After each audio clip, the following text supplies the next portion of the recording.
Good afternoon, ladies and gentlemen. Welcome to Focus on Liberia, where we strive to educate, elevate, and promote all things Liberia.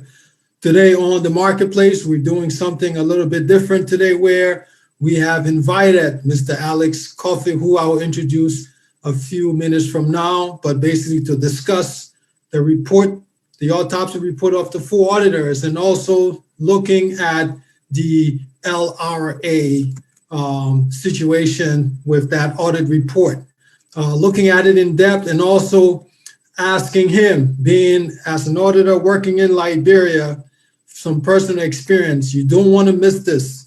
We are happy that you will join us. We ask each and every one of you that is watching this program to please share this broadcast, invite a friend, and also like Facebook, on Facebook, Focus on Liberia.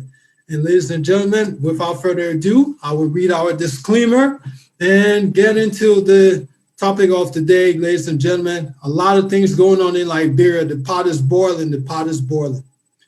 The content is for informational purpose only. You should not construe any such information or other material as legal, tax, investment, financial, or other advice. Nothing contained on our media or written documents constitute a solicitation, recommendation, endorsement, or offered by Focus on Liberia or any third-party service provider to buy or sell any securities or other financial instruments in this or in any other jurisdiction in which such media material may be shared. All content on this site is information of a general nature and does not address the circumstances of any particular individual entity. Nothing in the media constitutes professional and or financial advice, nor does any information on the platform constitute a comprehensive or complete statement of the matters discussed or the law relating thereto. In so many words, we say, please, if you're going to invest, please do not take the advice of Focus on Liberia. Please consult the professional, the licensed professional with financial advisor. With that being said, we get into our main topic. But first, let me introduce our panelists, and also sometimes he is our host on Focus on Liberia, Mr. Alex Cuffy, who is the owner and business development consultant of Allen Bernard International. ABI is a management consultancy firm that provides training, business advisory, business support and taxation, and anti-money laundering services.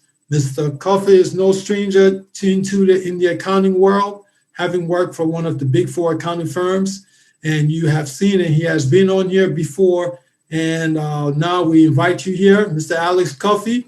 Once again, ladies and gentlemen, the Senior Business Development Consultant at Allen Bernard International, and formerly CEO at the Financial Intelligence Unit of Liberia. Ladies and gentlemen, if you have a corporation and you need some business advisory, training, and so forth, here is one of our own Liberian, and you have a chance today to hear him speak and see what he thinks. Mr. Cuffy, a few words, then we're going to jump straight into the pot.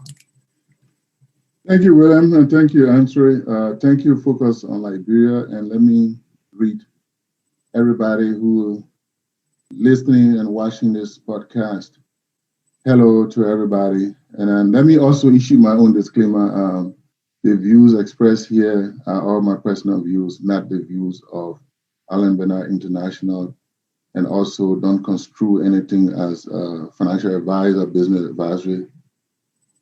These are just general views, and if you want any service, consult us. We have a website and we have contact numbers.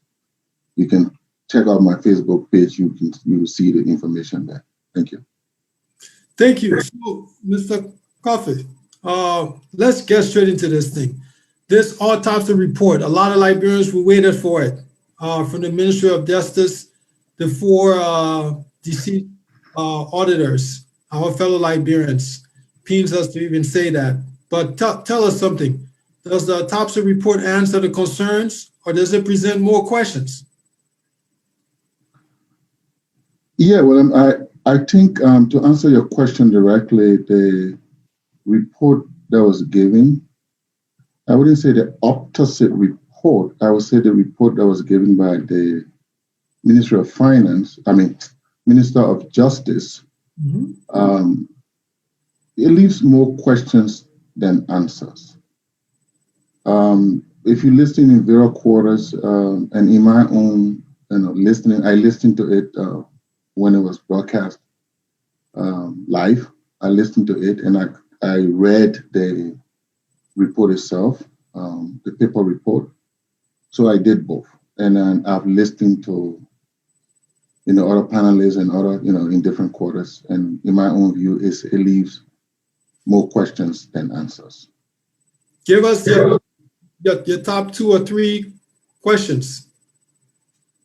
Yeah, some of the questions is, for example, the first one is on the issue of Peters and the lady who had a situation in the vehicle. If you put on your investigative act, it's not just investigation, it's anybody.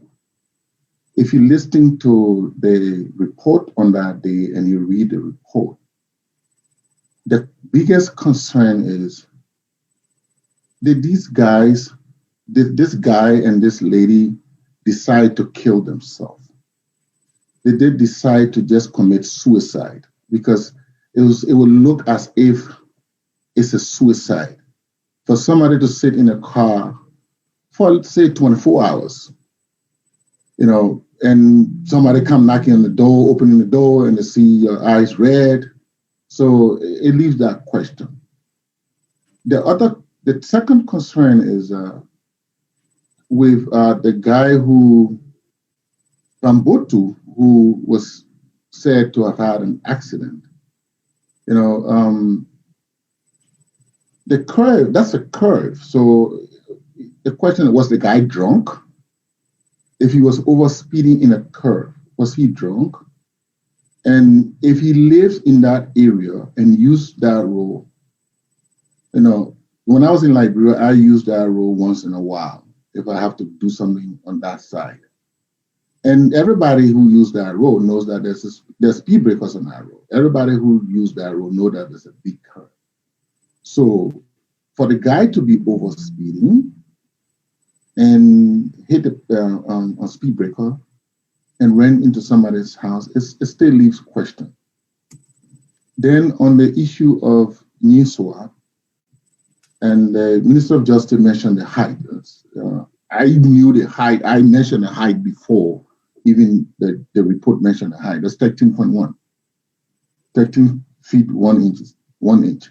So that, even myself as a kid, I fell from the same height and nothing happened to me. I mean, personally, I fell from, my father's house when we were a kid. We were riding up on the height. It's the same, about 13 and a half feet high. And I fell from there. And I fell on the other side of the house, which was no roof. At that time, there was no roof. They built the slab over the porch, and we were playing, and I fell. Nothing happened to me. I didn't, because the instinct is that I went with my hand to balance. So anything happened to my hand, it was just the hands that kind of rough. Right. Yeah, and so it sounds like the guy, he was broken. According to the report, the guy ribs and the guy lower abdomen. What happened to him? It still leaves question. Did he fall and somersault, or did somebody push him, or did somebody hit him? I mean, it still leaves questions. That's why I said there are more questions than answers. So it doesn't lay it at bay. It doesn't satisfy the family. It doesn't satisfy the general public. Right. Those are some main concerns you have. Something that I look at, just looking at it from an outsider, is 4 auditors passing. 4. This is, it seems just too crazy for me. I think that would be a huge concern for me. Now, when we watch that, we saw that surprisingly was the Minister of Justice. So the Minister of Justice, he's the one that not released the report, but he's the one that took that. He took the report and read at the conference. Should he have been the one to actually do that? Is that something that should be read from that from that level? Well, I would say it depends, right? It could have been the police director. It could have been the head of the investigation division, the one or whatever the highest investigative officer is in the police service. But looking at it, I thought I don't think it was wrong. I thought it was because at that level, because it has gained both national and international concern. So I think what the government tried to do there was to make it more authoritative. That is coming from more, aside from the president, the person who is the arbiter of justice in terms of, the security of the state and all that stuff, is the highest officer there is the Minister of Justice, the Attorney General of the Republic of Liberia. So I think what the government was trying to do was to give it that highest authority so that they will leave no question. Oh, maybe people will say, but it's the police director that read it. Well, we need to go and ask the justice minister, or we need to go and ask this person. So the government sort of, I think, in my view, wanted to put a closure by giving it to the highest, justice authority in the executive side of things. So many were concerns about this report and the idea here that these weren't just accidents. And so by having the Minister of Justice standing in there and reading it and so forth, yes, we understand the authority, but do you think some people will fear intimidation that if they question this report now? I mean, this is a guy with the executive arm. He can go and pick anybody up. Yeah, so that's the flip side. On the flip side, why is it true that, in my view, the government was trying to use the Minister of Justice to do that, so they give it that authority.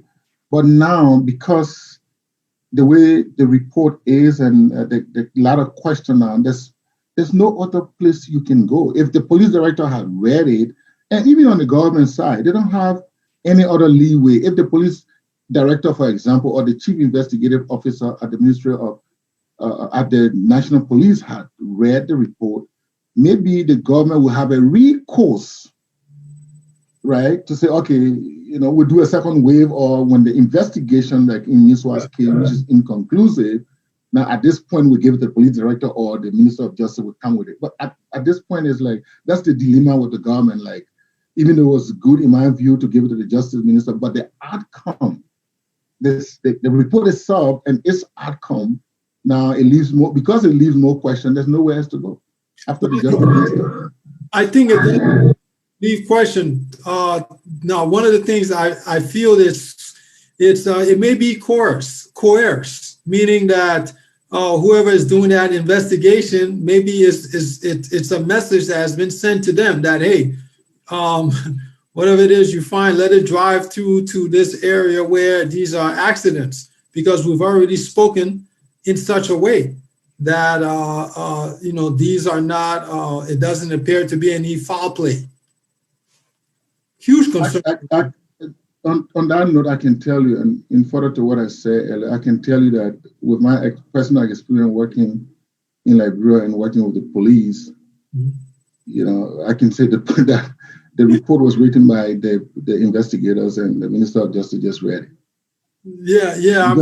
When I saw the report, when I read it, I saw from my personal experience working with the police, especially when we did the investigation, and then when the FIU worked a lot with the police, and there were days I was at the police station and I helped with a lot of writings and stuff, and I knew straight it was written by the report, the police, and the Justice Minister just read it. Well, is there a risk that the government will, let's say, lose confidence of the public in how these deaths were handled? Do you think the public some trust has been eroded? There is actually there is a confidence crisis here. In my view, I think to be sympathetic with the government, I don't think the government, they deserve justice by leaving too many questions unanswered. So now it's created that in the people's mind. For example, when I saw, I'm a friend, personal friend to Emmanuel Nyesua and the guy from the LRA. So I'm I'm in some of these chat rooms to friends of Nyesua or friends of Peters, the guy from the LRA, and making contributions and stuff like that. So there are a lot of writings, especially after Nyesua's burial. One of our friends posted, so there are more questions. So this the public is not happy. For what I know, I mean, the family is not happy. They feel that like for example, Nyesua's family felt that the report, they were in Monrovia and they should have had access to the report, but they waited until they left, a day after they left before the report was given. So there's no closure. So families, friends, Liberians, people in the international world, they stay this question. So it creates a confidence crisis, for the government and the people of Liberia in the face of other people, even in the face of we Liberians ourselves. Right. Do you think it's going to last do you think this is going to leave a scar? But I would tell you frankly, there are already scars, because it's like, let's be realistic. Whether truth or untruth, William, if you're a human being, if you're a person, and people keep saying bad things about you, whether it's true or not, you will endeavor to make some efforts to correct those truths, not just through talking, but sometimes through your action, through your doings, through your dealings. And for me as a person, the way I enforce positivity, if I hear something bad about me, whether it's true or lie, because people can talk stuff, I will endeavor to take some action that will correct that, not just talking. If it's something I need to apologize about, I will apologize about it and we'll move forward. So, but to kind of limit the scars or to erase the scar. Now, why am I saying this? Why am I drawing this parallel? Because over the last few years, things have happened in Liberia, one thing after the other, one thing after the other, one thing after the other. Now we're talking about deaths of auditors. Now we're talking about death of, too many deaths in government. We're talking about Mabutu Nyimpa, and then now we're talking about another police officer, senior police officer. The scars cannot be erased. It's just one scar after the other. We just deal with one scar and erase it. Whether it's people's perception, sometimes people like to say hate. No, it's not hate. I don't think it's hate. Sometimes I say it's not hate. I wrote something and say it's not hate. It's that the people feel betrayed and they are disappointed.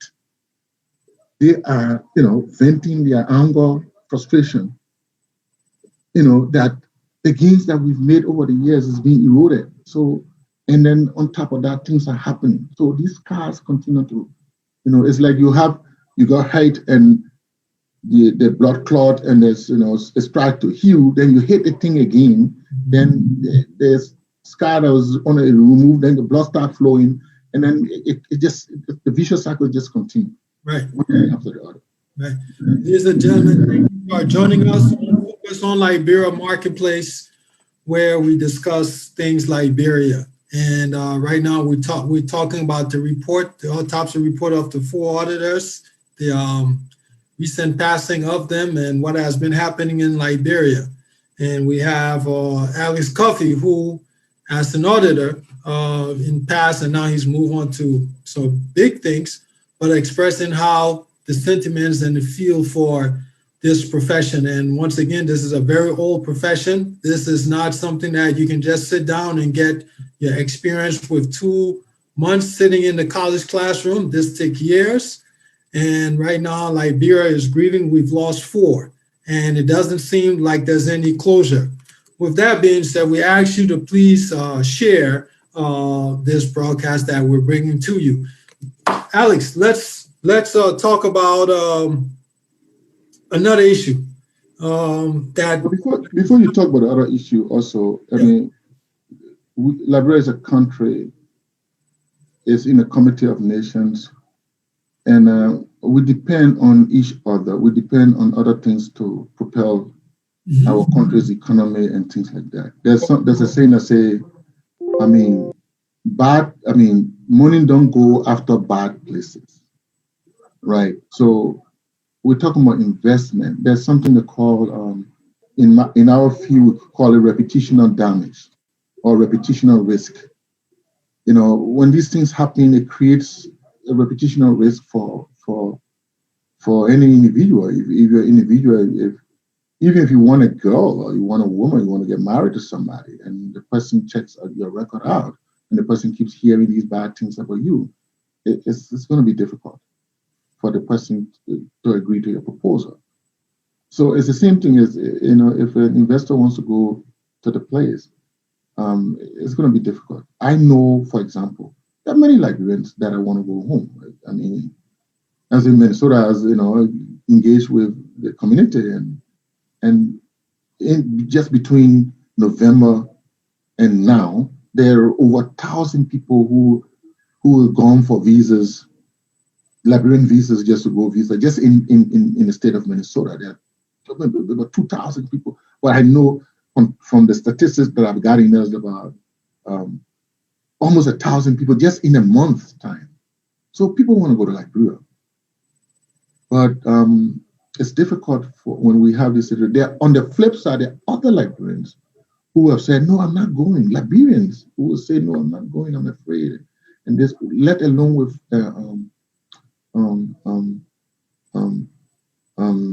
investors. So these things have a ripple effect on our country, as you know, and our economy and things like that.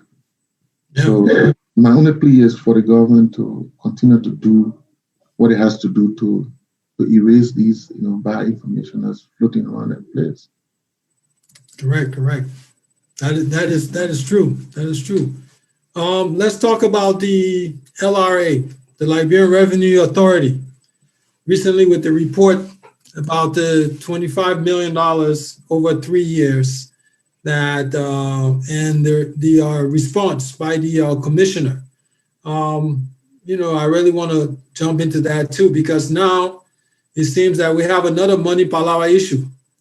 So, like you said, we just have these scars that's coming. So, Commissioner General Thomas Dona accused the editorial staff of the Independent Front Page African newspaper of maliciously doctoring a Liberian Revenue Authority internal memo with the sole purpose of maligning the CDC administration at home and abroad. Now, from the looks of that, we think like this is a political agenda. That's what at least the General Commissioner is saying. This is a political agenda. They're trying to make the CDC look bad. But let's get into this. Is the report doctored? Were those findings, the way it was written, the professionalism in which it was written, do we think that it was doctored? That's a good question. The Commissioner General, let me give my own disclaimer here, is a personal friend of mine. I respect him. Thomas Dona, we grew up in the same area, in the same town. So he's a friend of mine, and I respect him.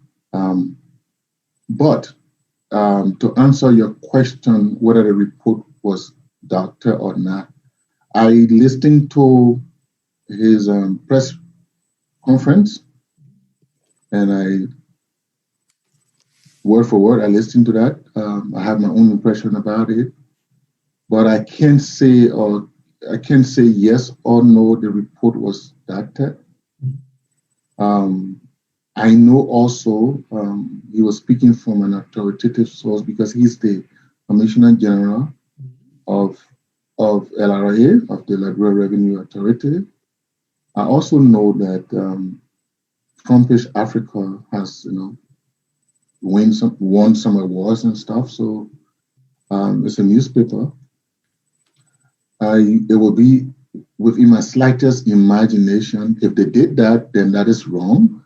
But it will be within my slightest imagination that a newspaper of that started, which foreign embassies keep track of that. I know that for the fact that some of these embassies take their daily report for briefings, for security situation in the country and other situation in the country. So I wouldn't think they will get themselves involved in doctoring a report just to make a case. If it were no, he mentioned. So on one side, on the Front-Page Africa, I wouldn't think so, and I wouldn't think that the LRA boss would just be making a statement just because he feels like making a statement. So to answer your question directly, I wouldn't say yes, I wouldn't say no. But right. Mm-hmm. Right. Well, I mean, look, is there how can one determine if the report was manipulated or doctored? What are some of the tools out there that's at the disposal of the LRA for them to determine if this report was doctored or not? So first of all, as a auditor myself, as a professional person one of my expertise is to write. I write volumes. I write different manuals, audit reports, and stuff like that. Looking at the report, the way it's rating, the one I downloaded from Front-Page Africa, it seems as though it was written by auditors, but you also know that newspaper has people with expertise as well. So even though, like I said in the previous podcast, that is inconclusive, the report was written to, in my view, if it was the LRA report, it was something like one would say, to make it simple, it was like a May 10, at some point, a situational report by the auditors so that, because it was inconclusive in terms of, there's a next course of action that the auditors can take, because what they did was just comparing one place to another. There was the deeper work they needed to do. So in my view, in my profession, it was written in that direction. Well, the LRA... It was written in that direction. However, when I listened to the Commissioner General saying that it's doctored, I think if I was in his shoe, I would have gone a little step further to kind of prove why I say it was doctored. For example, now, the restriction there may have been because it was an internal document, so it could have been difficult for the Commissioner General to make public that report. But one of the things that he could have done was to then make public the actual report that he said he had in his possession. All right, because I think when I was listening to the presentation, he must have been reading from somewhere, because he was doing a comparison between certain statement between what is in the Front-Page Africa's the report that was queued from Front-Page Africa versus whatever he was reading from. So either a redacted version or the full version or the same summary version of the actual report could have been made public, at least given to the press. But on the flip side, maybe he was guided by the fact that it was an internal document. But he should have gone, in that case, then he should have gone ahead and read an excess of the report, of what he termed as the actual report that was in his possession. Maybe that would have, without giving the full report to the press, he could have read portion thereof, right? Right. I mean, but to just say it's doctored and leave it there, and the public will wonder, so who is telling the truth? Is Front Page Africa telling the truth, or is Commissioner General telling the truth? So it still left questions. Well, I think to your point, look, the General Commissioner is an educated gentleman. He has a master's from John F. Kennedy's Harvard School of Government in the U.S., okay? This guy comes well accomplished. He has many years of working in Liberia. He knows the terrain and so forth. And so the opportunity to provide clarity, especially within the context of Liberia, everything that is going on. I think that his press conference left us wanting more, and in line with a lot of things you mentioned. We wanted to see a little bit more. And of course, right now we are in a place where we're looking to hear more from the Liberian Revenue Authority. But let's move on to something a little bit more pressing. Do you think Thomas, the General Commissioner, is being used right now as the blame man? Do you think he's taking one for the team? Can one say that right now? He's taking the heat. Look, William. Is the man? I'm a soldier, right? I'm a soldier. I'm a soldier. I can take heat, okay?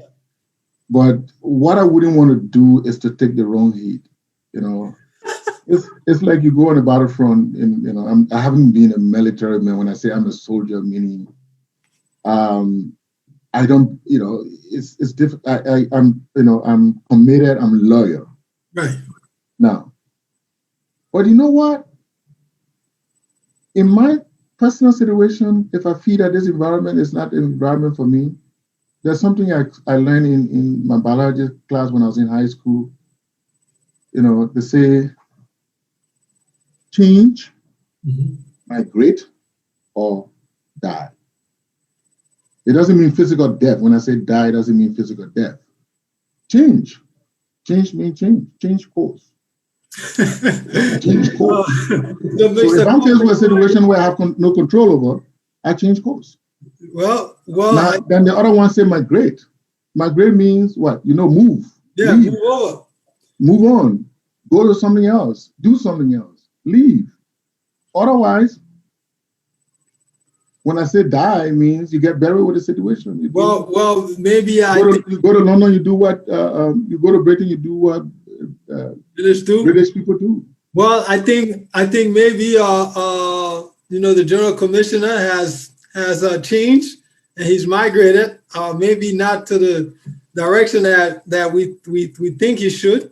But let me ask you this: should the Ministry of Justice? I mean, who launches an investigation into this stuff? Who will do it? Is this going back to that? I will it come from the Ministry of Justice? Mm-hmm. I still hold. Sometimes when you find yourself in a situation, you try to operate as such, even though you keep you try to, at the same time, you try to keep your professionalism, you try to keep your integrity, you try to keep everything else. But when you're in a situation, especially when you're in the public space, when you're in public service, there are a lot of things that I've been in public service. I work with the government of Liberia. So there are times that you're faced with a situation and you only have to employ enough professional tactics and stuff like that. But at the end of the day, you got to be a soldier. Unfortunately, you got to be a soldier. Unless you change, migrate, or die, you got to be a soldier. Well, I mean, I think one of the things you have to realize, Mr. Cuffy, is that if you are the one putting your military unit together, if you are the general and you're putting your military unit together, depends on what your agenda is. You may not be selecting Alex Coffey right now at the moment to go into that particular war. Based on his temperament, you might select someone else because you're looking for a particular outcome. I think we have to consider that in strong consideration. And right now, at the moment, please tell me, is it Ministry of Justice that will bring something, or is it the legislature? Who will bring something against the LRA, or is everyone just waiting for the final report? Well, there are processes that lead into whether it's the legislature that will take an action. So I really, I will put some context to your question, and that's what I'm trying to do. The process is such that, in my view, that one, the auditors did a comparative report. Okay, they did a comparative audit. Sometimes we call it analytical review, where you compare different things. So they move in and say, okay, this is the tax system. This is what the tax system projects that we collect. And within the tax system, this is what we collected. So we compare that. The process is such that now the people that collect the money is through the transitory account, because the central bank cannot be everywhere, the LRA cannot be everywhere, so and LRA is not a bank. So the money is collected by the commercial bank. So the whole essence of transitory account is a pass-through. You put it there, it goes. You put it there, it goes. So this commercial bank collects the money on behalf of. So the comparison was between what the LRA system says that we're going to collect versus what the commercial bank actually collected and what went into the central bank as confirmed by the central bank confirmation statement. So the reason why I say it's not conclusive is because now you do a comparison between central bank's confirmation versus banks' transfers. It doesn't match. So you say banks collected this amount, right? Right. But this amount was received through confirmation by the central bank. So the fact that there are differences, meaning that there should be further audit work, further steps conducted to answer the question, why are these differences? Why bank, you should have collected this as compared to the LRA system, but you send this to the central bank account. So why the difference of about 25 million plus the Liberian dollar portion, which as I calculated came up to around 38 million. So why is this different? So the question now goes back to the commercial bank. Why you did not, transfer all these monies to the central bank? Another step could be to compare it with the general revenue account statement, the consolidated general revenue account statement, to confirm that there was not much more in the bank on the statement as compared to the confirmations. Okay. Now, if the two match, then you come back to the commercial bank. The question, the one is upon the commercial bank. Were these monies not transferred somewhere else? if they're not sitting in a commercial bank? Are they sitting there? If they're not sitting there, where did it go? Did the Ministry of Finance circumvent the process because there was a memorandum of understanding and this consolidated account process is by law and by regulation? Was this money channeled somewhere else? Well, I mean, look, this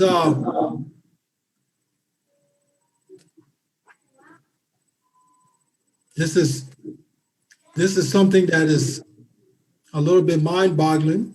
And sorry, I thought I had an interruption, ladies and gentlemen. Sorry about that with the sound, but we're back. We're good.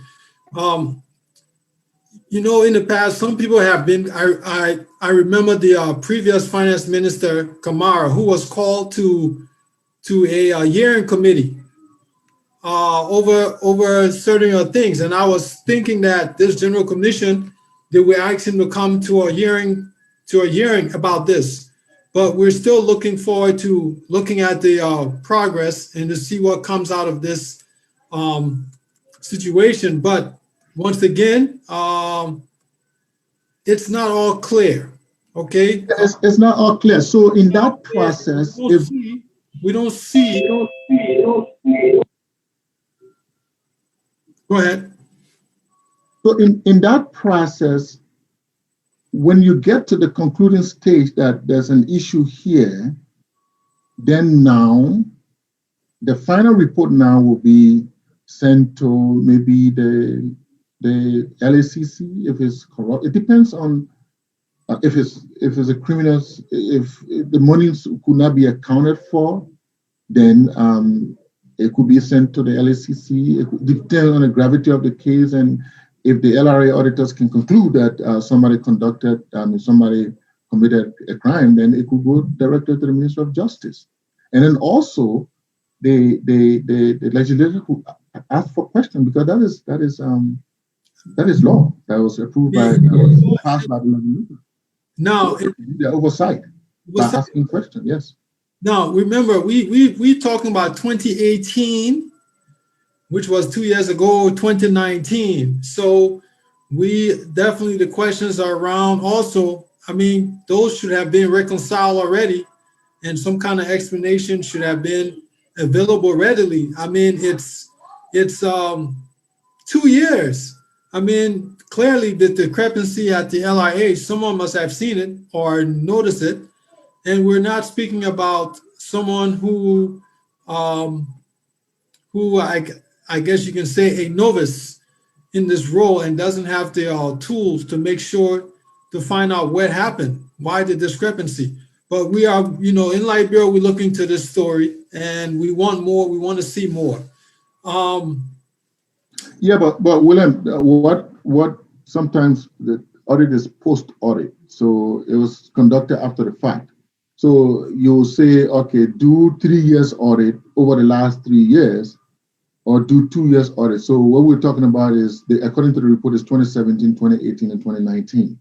Yeah. So if the Commissioner General commissioned audit for 3 years, and then they would do 3 years. Okay, that is not a routine audit per se.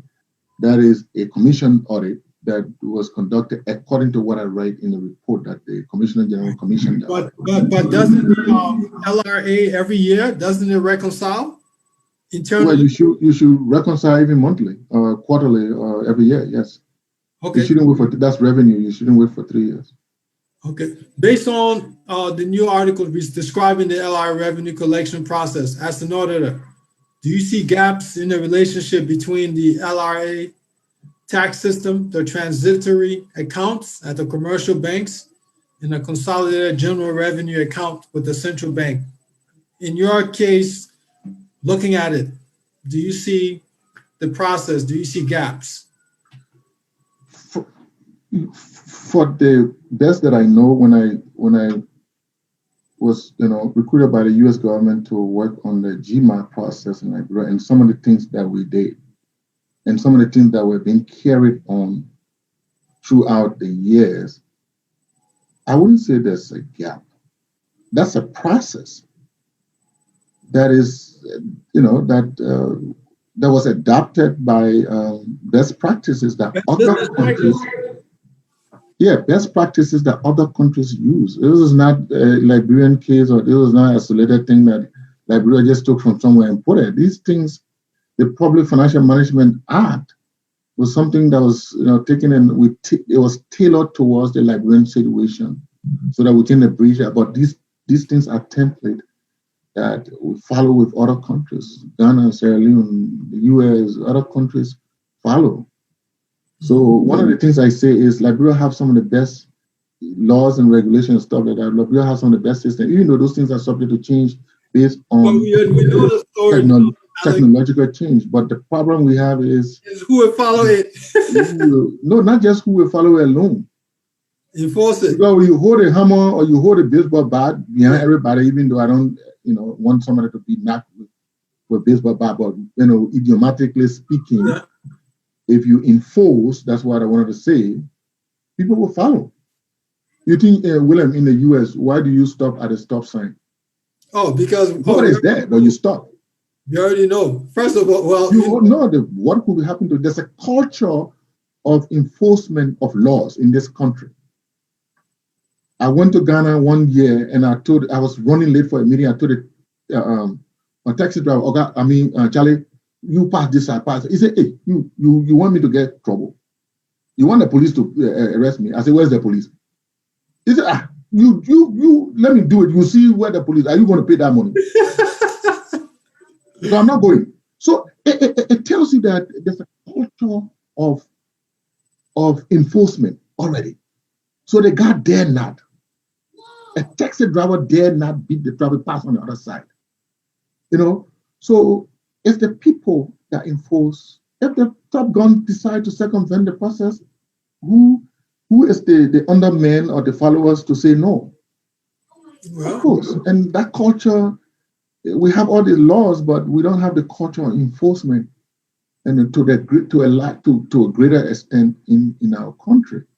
So these things can happen. So to answer your question, I don't see a gap between the tax system, the transitory account, and its transfer to the government, because the Ministry of Finance, as the fiduciary body for the country, have authority over that on behalf of the president. Well, you are speaking about my next question, so I want to add a little twist to it. Mm-hmm. And I know you said about the best business practice. So let me throw you something else. From an auditor's point of view, what is the role of the Ministry of Finance? Should the Ministry of Finance have access to those tax monies from the LRA, or should it wait for the funds to go through CBL? There you go.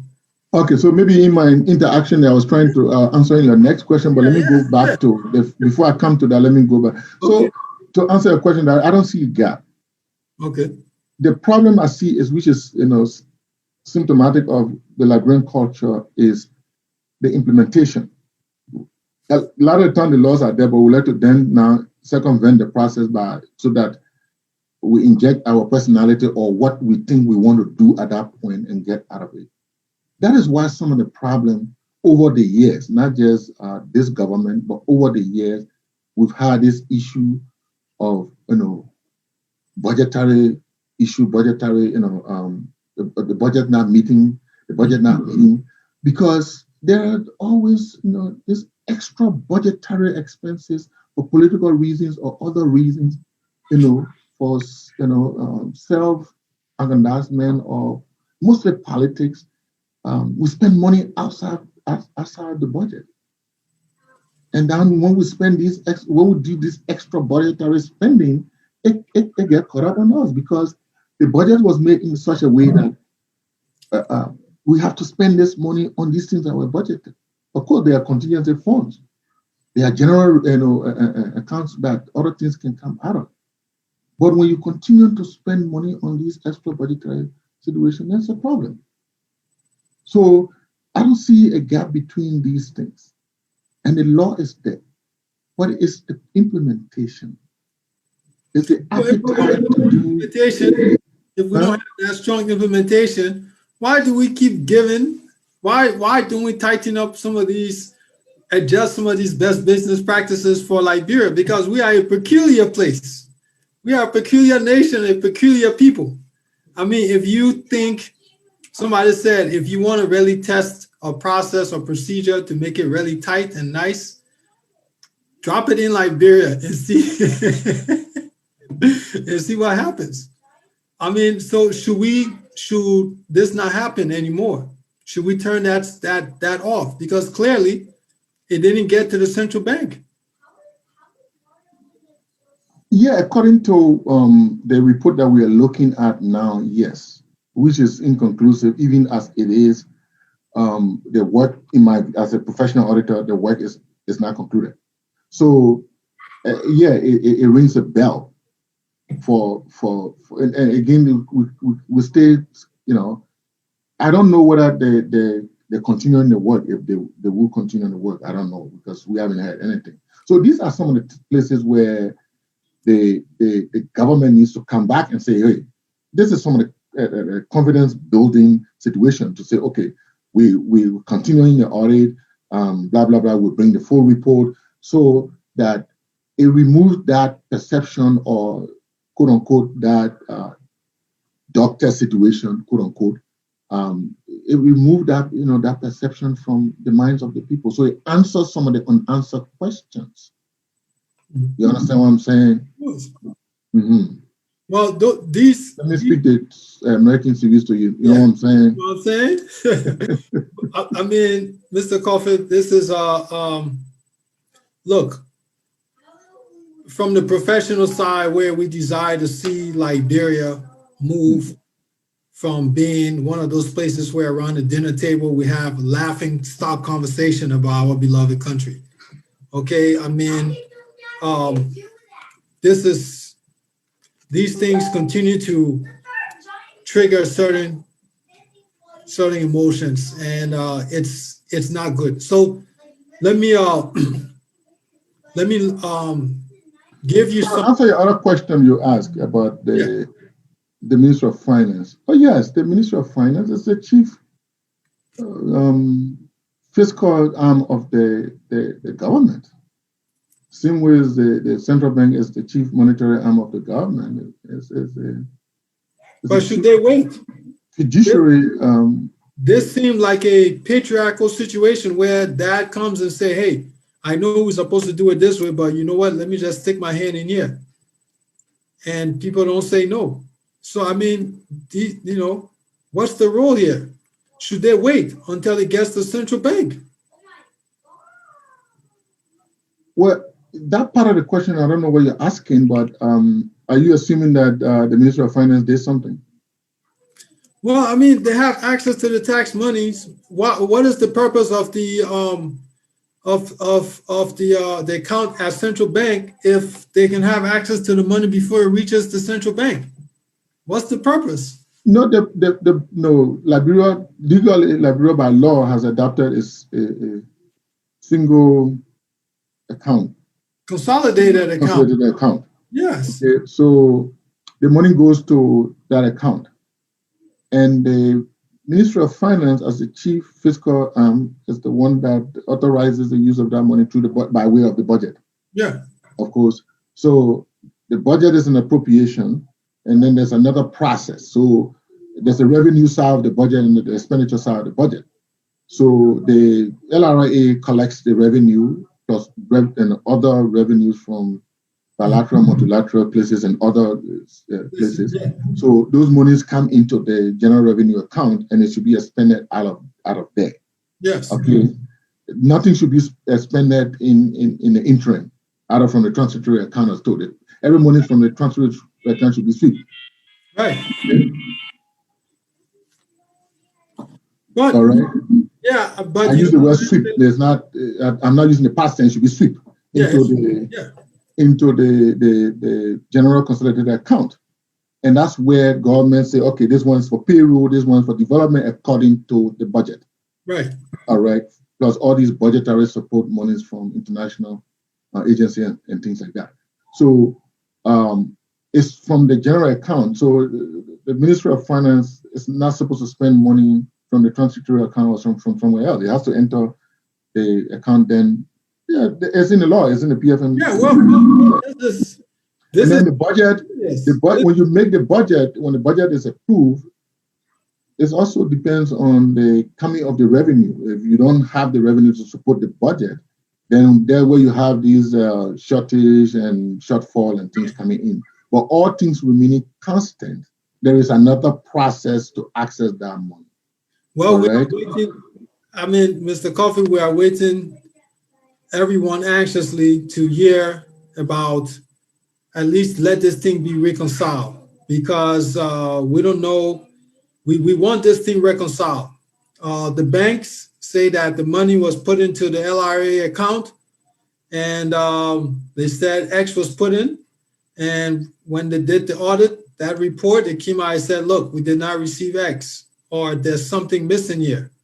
This is serious, to the tune of $38 million. So unless we're hoping to hear more about this, and this should be very alarming. And I don't think that right now that is getting the sense of urgency. You know, I don't think it's getting that sense of urgency. $38 million for a country whose budget is what, 500 million? You're talking about what? Yeah, 5 plus, 500 million 9%, plus. 9% of your money goes missing. You don't think that that's serious over several years? Yeah, William, that is serious. That is serious. Like I said, from a professional standpoint, that is the fact that you have those differences is not conclusive. You still have to go beyond why the differences. Right. And there's sometimes other types of, not just if the LRA is not clothed with that authority or that expertise, you have other organizations. You have the GSC, you have the LACC for criminal matters. If of course, the LACC can also, the LRA can also collaborate with the Internal Audit Agency, as well as they can collaborate with the General Auditing Commission. That's why those organizations are there. So right. if LRA does not have the capability, or they were not trained for that kind of job, or they're not supposed to conduct those kind of position, those kind of provide that kind of investigation, they have other organizations that are there that can continue from where they start. The GSC is one arm to go beyond those numbers to say, okay, we have these differences here. Let's go and conduct a full audit of why these differences. And if those differences prove to be criminal or corrupt in nature, then they send it to the LACC. That's fair. Yeah, those organizations are there. The processes are there. Liberia is not short of processes. Liberia is not short of system. Liberia is not short of laws. Of course, laws are subject to we need to be very arbitrary. We are using this in an arbitrary manner, and we need to be very careful. So we have a caller 615 caller. Sorry, I did not see this. We're going to take a question and then we'll take it from there. Go ahead, caller. Can you hear? Please push *6 on your end. Please push *6. Okay, waiting room. Okay, caller, go ahead. Push *6.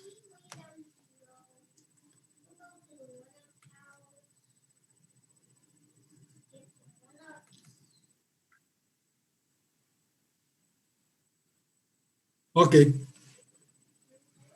Caller, we see you. You are in the waiting room. Caller, 651.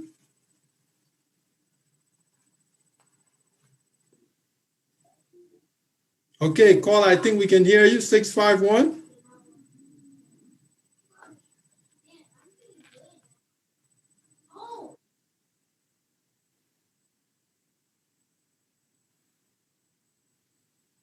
Okay.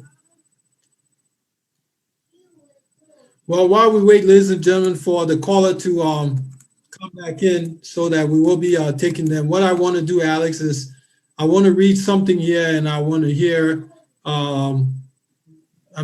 please give us your gut about this, okay? we know that you're a person, Mr. Cuffy, that's guided by professional ethics, confidentiality, and all that. And we know that you have played a key role in the investigation of the missing 16 billion Liberian dollars and the squandered 25 million investigation. We've heard from various quarters that you left Liberia and reassigned from the government mainly because of concerns about your safety. We even saw some posts on Facebook regarding this. Tell us, can you draw any parallel, comparison, or similarity between the 16 billion, the 25 million saga, and what is going on in Liberia over the mysterious death of 4 auditors, the leaked audit report, and now the mysterious death of a senior police officer? Give us your gut sentiment on this. Where are we at? Mr. King. Yes. Why? So there's one thing that you say reassigned. No, it's I resigned. I was not reassigned. Sorry, reassigned. Resign. Resigned. Yeah. Resigned. Sorry, you resigned from the government merely because of those concerned about your safety. Sorry. Okay. Sorry about that. Every time I came on the show, I try to. Yeah, let's get it right. Question: why are you putting me on the spot? Well, we want to know now. This is Mama Liberia. So what was the last portion of that question again? Can you? Oh yeah. Just the last portion is you said draw parallel. Yeah. Can you draw any parallel, comparison, or similar?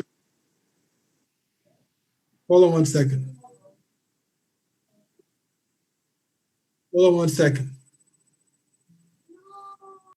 Yeah, someone was talking in the background, so I didn't catch the last part of your question. You're mute. No? Okay, now we better. Can you draw any parallel, comparison, or similarity between the 16 billion Liberian dollars and the US 25 million saga and what is going on in Liberia over the mysterious death of the 4 auditors, then the leaked audit report, and now the mysterious death of a senior police officer? Please. And then you say, I'm guided by professional ethics and confidentiality. Yeah, we know that you're guided. You're a man that's guided by professional ethics, confidentiality, and all that. And we know that you had to work on and you play a key role in investigation of the missing 16 billion and the squandered 25 million investigation. We've heard from various quarters that you left Liberia and resigned from the government merely because of concerns about your safety. We even saw that on the post on Facebook regarding this. So can you draw some parallel, comparison, and similarity between all of these incidents that are happening? The 16 billion, the 25 million saga, the 4 auditors' death, the leaked audit report, the mysterious death of the senior police officer. I mean, these things are rolling. Liberia is not a cold climate, but I feel like there's a snowball rolling. Okay, so when I listen to those words, parallel, comparison, similarity. So parallel going the same, comparison, they're all the same, and similarity. Okay, so investigation, audit, they are done to kind of audit, for example, is a service. It's something that is done periodically.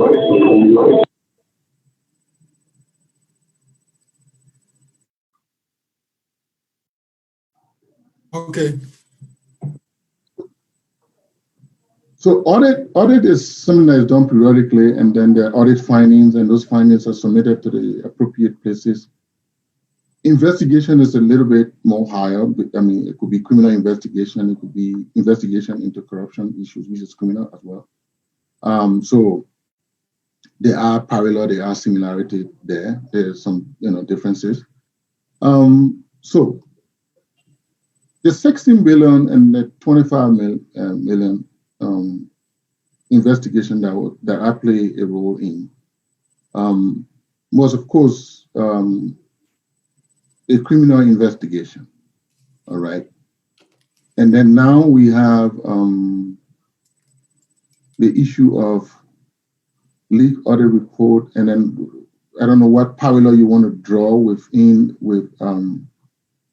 the death of auditors, and sometimes we discussed it the last time, and then you draw my Facebook post in it, so it's kind of put me in a tight corner. But let me draw some similarity there.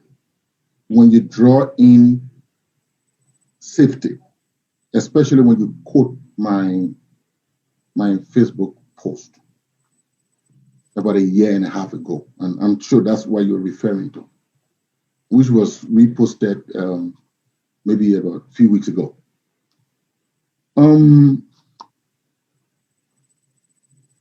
Safety, because I mentioned few words in my post. I say I sell my dignity, my safety, and the well-being of my family and loved ones. I said dignity because what was going on at the point in Liberia, for me, I don't think it was a dignified situation.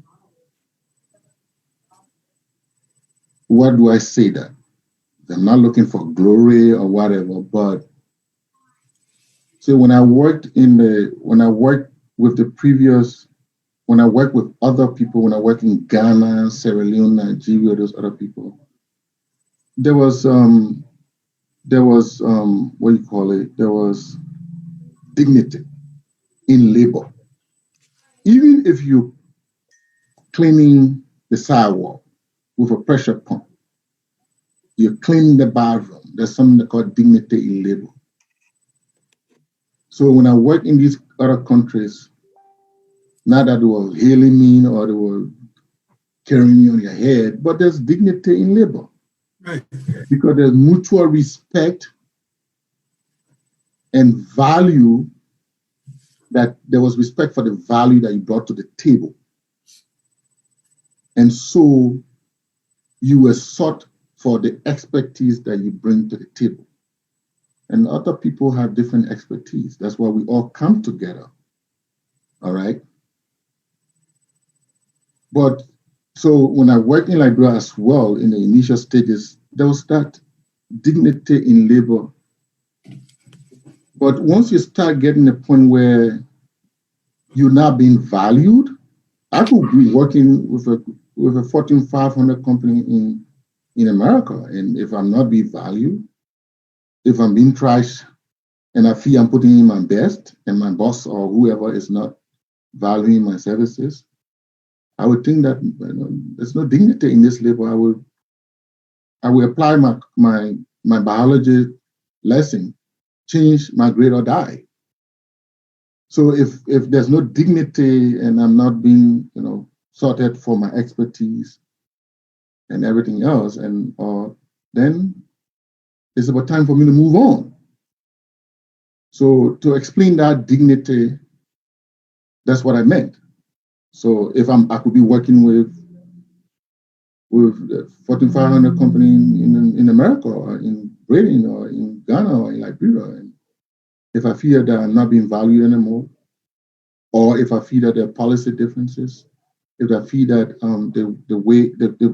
the route the chief executive is going on is not the route that I signed up for, if I feel that the objective and the values that were set by these companies, that other CEOs that came along set and everybody else came together and set, if I feel that I'm a part of a process and I joined that process for a defined reason that we would deliver on customers' value, customer here being the citizens, that would deliver on the citizen value, if I feel that there's a divergence of what we set up to do initially, and there's a policy difference, And if I try to say those things for us to get on track and it's not being valued, any human person will decide to call it quit.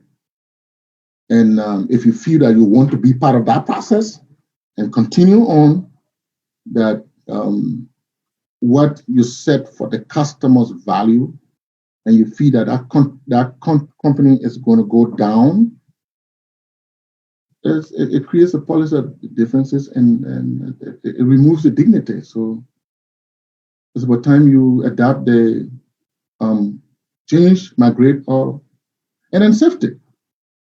So you draw a parallel between these audits and the situation when it comes to safety. At some point in Liberia, I felt that I was not safe. And the fact that it was because as a result of the report, because I was being singled out as the person who wrote the report. And I wrote the report because I had an ulterior motive and not a professional one. Or I was, I wanted something which was not true. I was just doing a professional piece of job. So, because this whole issue was around the world. I traveled to Paris. I went to a conference. It was all over the place. You listen to the news, it's all over the place. So we needed to repair that reputational damage that was caused by this so-called missing 16 billion, so-called, all right? And the issue with the 25 million.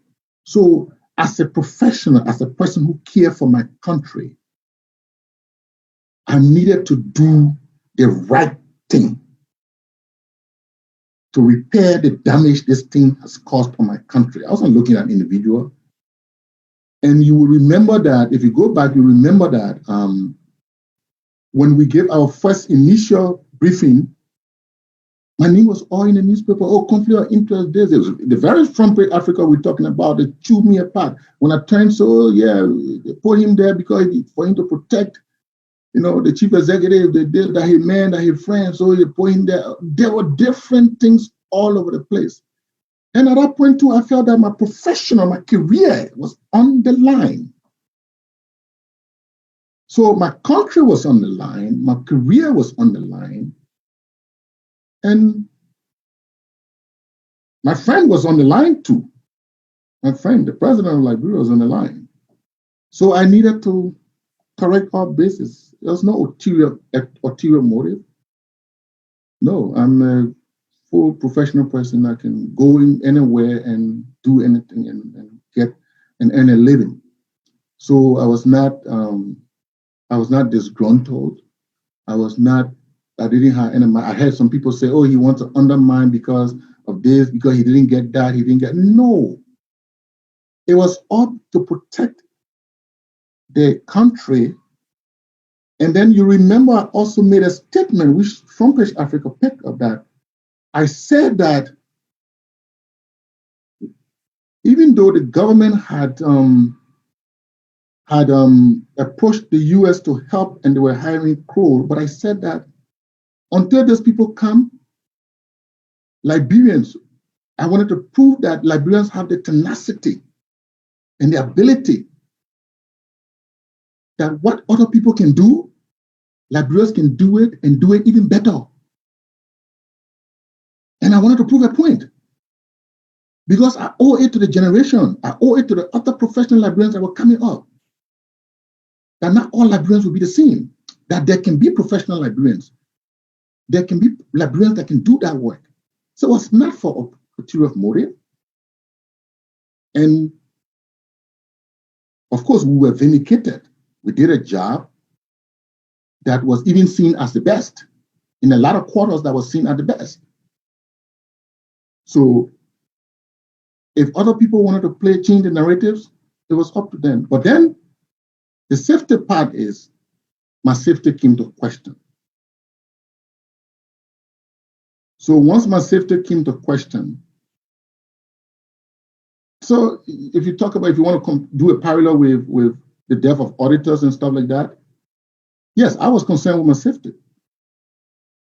And then if my safety come to question and anything happened to me out of that concern, if I don't take action, it hampered the well-being of my family, of the people that love me. If anything happened to me, it would be a problem for them. So that's why I use the dignity, safety, and well-being of my family and loved ones. So because I had concern for my safety, my brother, I had to, that one, there was no change about it, because in the process, I changed a lot. To protect my safety, I did a lot of changes, did this. I don't want to disclose a lot of stuff, but I did a lot of things to protect that safety. I did a lot of changes of my movement, of my days, or, again, I don't want to, but I did a lot of changes. So, but when those changes were not working and I came face to face with the situation that could jeopardize my safety, I decided to migrate. Because if I didn't, the last word would have been the case. So I decided to migrate. Thank you. And that's why I migrated. And then, because I didn't like to migrate, I didn't want to. So it took me some time. It took me about 3 months before I turned in my resignation. Transition. Yeah. Definitely. Ladies and gentlemen, welcome. Focus on Liberia. We have a caller. So if you want to draw parallel, yeah, you can draw parallel. Yeah. Caller, go ahead. You're online. Yes, hello, how are you? Good. Caller, welcome to Focus on Liberia. State your name, please. Yeah, thank you. My name is Gibson. I'm calling from Paris. Hello, Gibson. Welcome. Yes, thank you. I've carefully listened to your studio guest. Liberia is very sad that people might think that their own Liberians will go after them because of their professional job. This thing sometimes paint the country in a dark cloud, because people work in the government, in the strategic areas of government, and they do a piece of job, and after the job they feel threatened, and they leave the country. Right after that, send in a resignation. Yes, I understand the point that dignity, security, and all the stuff. But my question here is that, it beats the minds of the common man that all of these years, Liberia cannot prosper. And I believe that we have our own problems. And some of these problems sometimes is not from the government.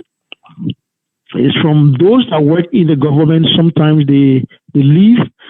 And in our Liberian scenario, all of our former government officials who sometimes work in top position after the government, they will all head back to the United States or other parts of the world. And now, if they feel that another government comes to power and this government is in favor of them, then they will go back to Liberia and work in the government again, try to take money out of the country and send it back to those other countries where their family lives. And I think this is what is suffering Liberia. I was surprised when I first heard Mr. Cuffy, because I know that he's been working in Liberia, but I was surprised that he had resigned and gone to the United States, like many other Liberians who were working in this government or past other government. That the government force or government change and they go back to the United States. Is this not some of the problem that is sending that cloud on the Liberian society, on Liberia as a country? That because some of you people who work in high profile areas, like Mr. Cuffy and I work with a lot of international organizations, reputable organizations. Now, they follow some of their movement, and they sometimes read any little pieces of article they post out, people look at them. It is not sometimes sending dark cloud on Liberia, and that's continued to make the common people suffer. Because if the government is fighting, the common people, the one that suffer it. Mr. Cuffy, so my question is, some of these things that you people do as government officials, It's not any dark cloud on Liberia that continue to suffer the country.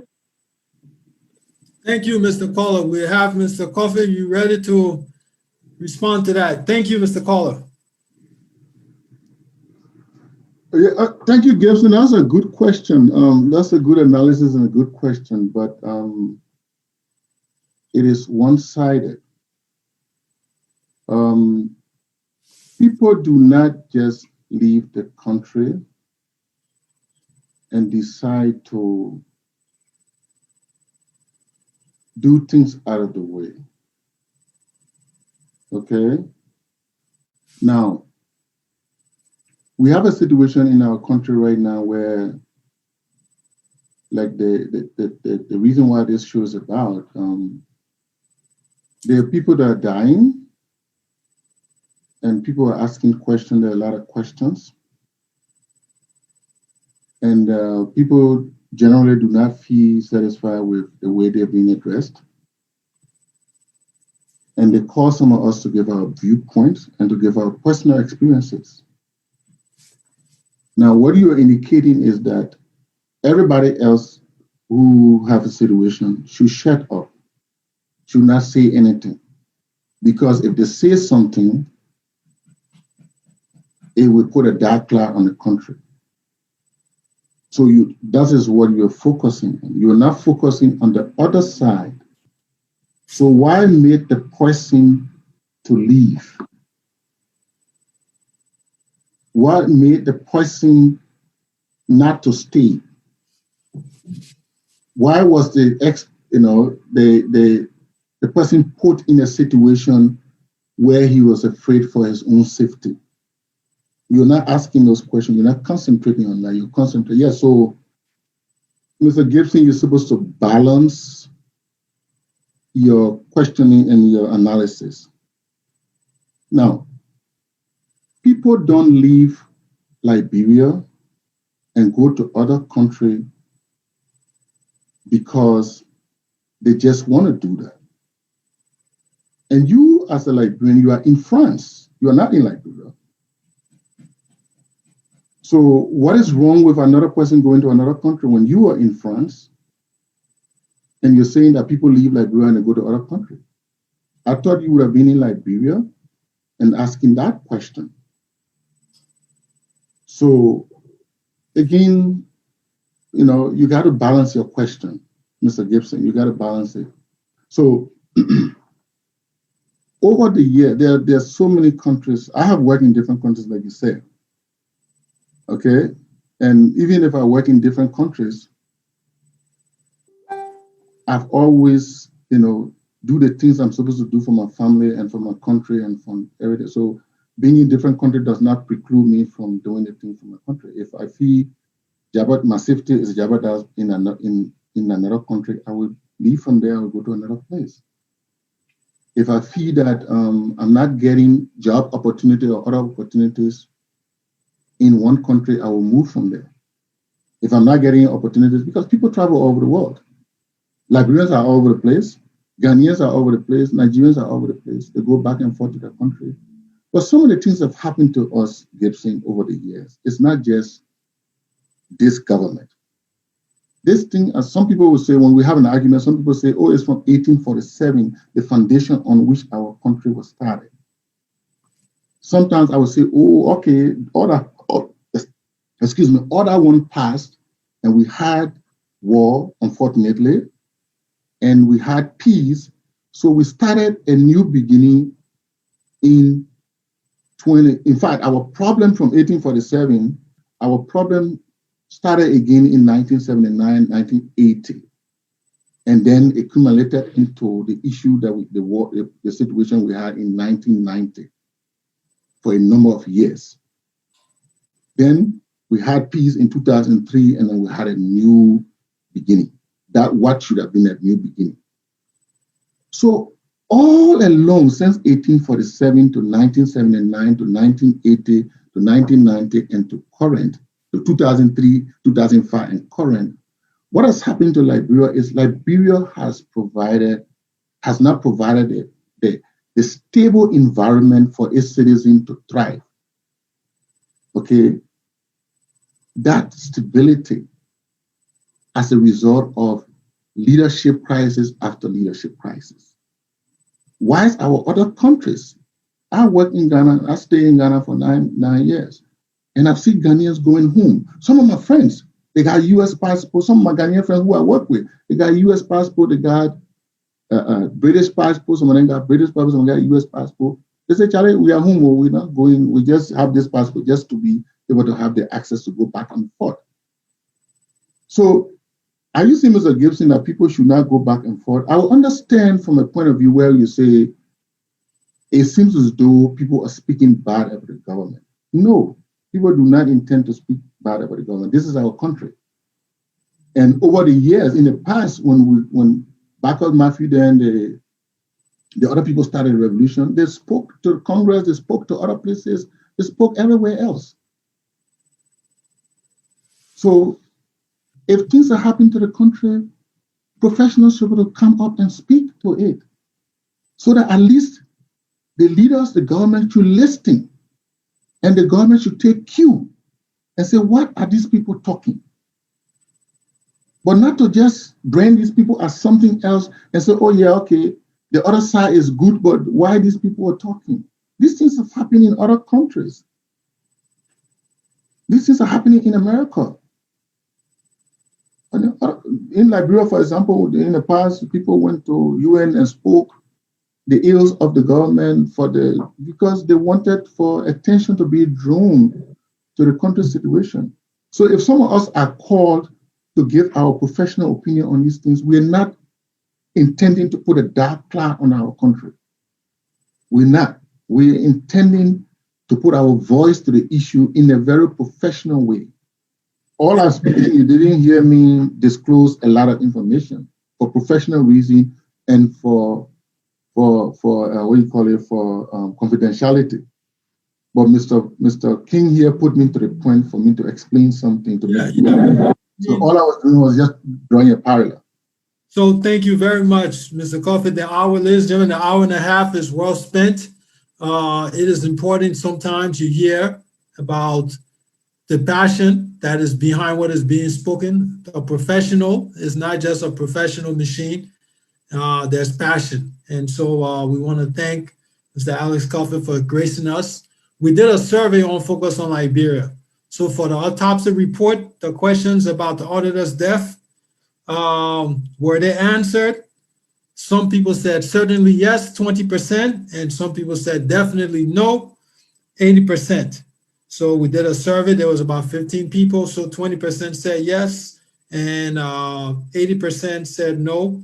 Then we said that the autopsy report answered the question about the auditor's death. We went for some more numbers later on, and we got some more, 17, and still 82% said no, and 18% said definitely yes. So ladies and gentlemen, this is our Focus on Liberia. We happy to say that, we had a good show. Thank you so much, Mr. Cuffy. What you said is going to be up there for people to watch later on. Very educative. That's what I can really say. Is very rich. And so wherever you are, Mr. Gibson, quand tu es en Paris, tu es en France, tu parles français. I want to say thank you for calling in. And also to our listeners and viewers, yes, Focus on Liberia. We are very educated, yet we speak many different languages. And so you never know what you're going to get. With that being said, wherever you are around the world, understand that we like to say we are all Liberians, and we're looking at the situation of wanting a better Liberia. With that being said, we're going to leave you with our closing song. Anthony, please take us home. We are Liberians.